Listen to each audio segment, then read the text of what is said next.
Je te comprends quand tu dis que tu ne sais pas comment t'y prendre avec ton père. Cela fait maintenant 13 ans que tu ne vis plus avec lui.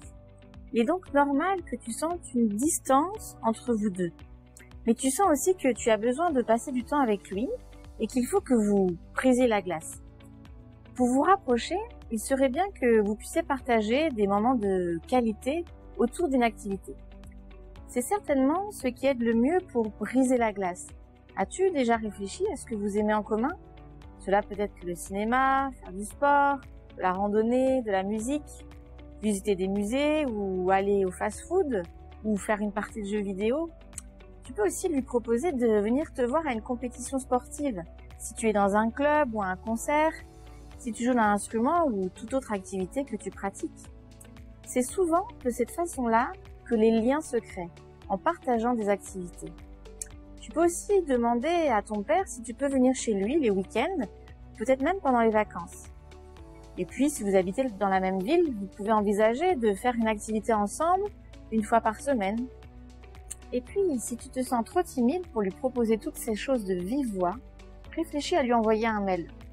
Parfois, la communication commence derrière un écran, mais il ne faut pas que ce temps dure trop longtemps. Ça doit aider pour la reprise de contact. Et c'est important dans ce mail que tu dises à ton père que tu as besoin de passer du temps avec lui et que sa présence te manque.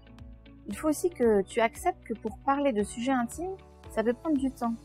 Votre relation a besoin de mûrir. Il faut que l'un et l'autre vous fassiez confiance mutuellement. Et pour cela, il n'y a pas de mystère. Il faut passer du temps ensemble.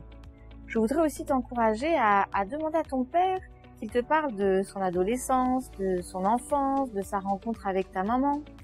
C'est aussi un bon moyen pour que tu apprennes des choses sur lui. Ça sera plus facile ensuite d'aborder avec lui des sujets plus intimes. Parce qu'effectivement, ce dont tu as besoin, c'est d'avoir une référence pour passer certains caps dans ta vie.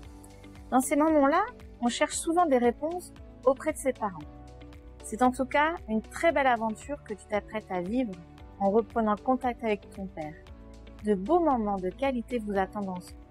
Alors en avant, la balle est dans ton camp.